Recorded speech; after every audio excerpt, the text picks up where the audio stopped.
In this video, we're going to talk about Colin's condition first and foremost. This is me trying to figure out what the hell else we're going to talk about that's actually positive, but I do come up with some stuff. So right now, up in the ICU, they're telling us 75% of the brain is going to die away, telling us that we can pull the plug because there's not a lot we can do for him, but I'm not ready to give up quite yet. I know I'm the head and Pat's the heart. That's the way she put it the other day. I think that we don't understand the brain, so I don't think pulling the plug anytime soon is even a possibility.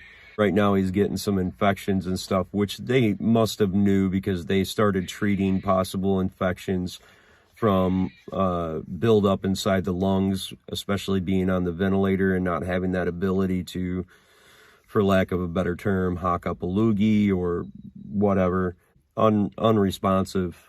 I don't know if he's in a coma state or if he's in a self-induced coma state. I would assume he doesn't know anything that's going on. His eyes are not, his pupils are not dilating, and we all know that that's definitely not a good thing because that means there's no brain activity.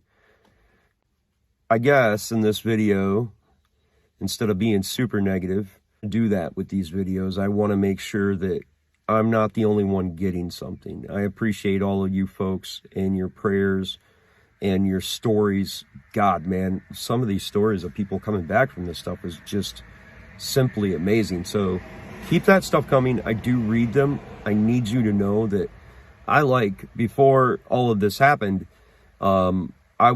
my channel would have anywhere between 1 million to 1.5 million views, and I would mostly respond to every single comment I seen. Sometimes YouTube covers them up, but I will respond. I don't know if I can respond to all of these ones because I'm getting so many of them, but trust me, me and Pat read these, and depending on where the location is I want to respond to every one of them, and there'll be a time when I do. Just keep the prayers and the good stories coming because they mean a lot. I mean, they truly, truly do. I've got a couple ideas for videos on how to help folks such as yourself, in the future if you ever find yourself in this predicament. One of them is called dry begging. It's kind of funny in a way, but, the other is called, what do you do with, GoFundMe money? Why is it so important to send people money when they have insurance or when they don't have insurance and stuff like that? Some of the other ones coming up are going to talk about lodging, how to get different lodging for particular situations. In my situation, we live 27 miles away from the hospital.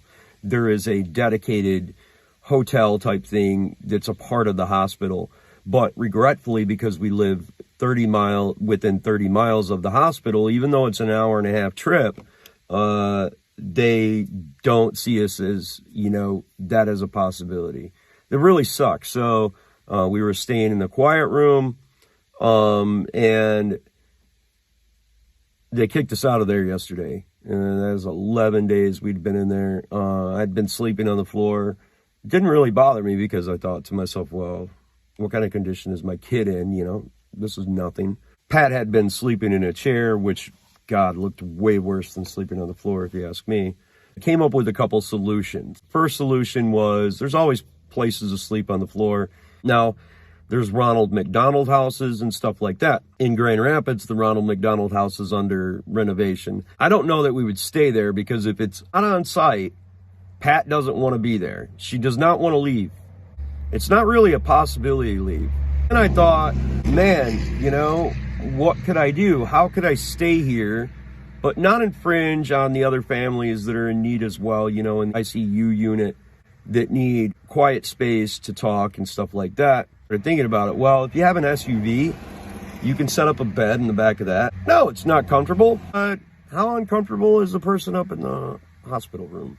So my comfort level doesn't really mean all that much. Other idea that I had, which I thought was actually smarter than that, or, maybe you didn't think of it, blah, blah, blah, was to get on social media. Your community, when you're in your time of need, geez, oh, Pete's, man, These people are fantastic. They will bring you food. They will give you gift cards to help you with gas. They will do anything for you. And they all say, just ask. So I asked the community, I said, hey, does anybody have a small motorhome that I could rent? I offered to put comprehensive insurance on it, so if anything happened to it while I was renting it, it would be covered.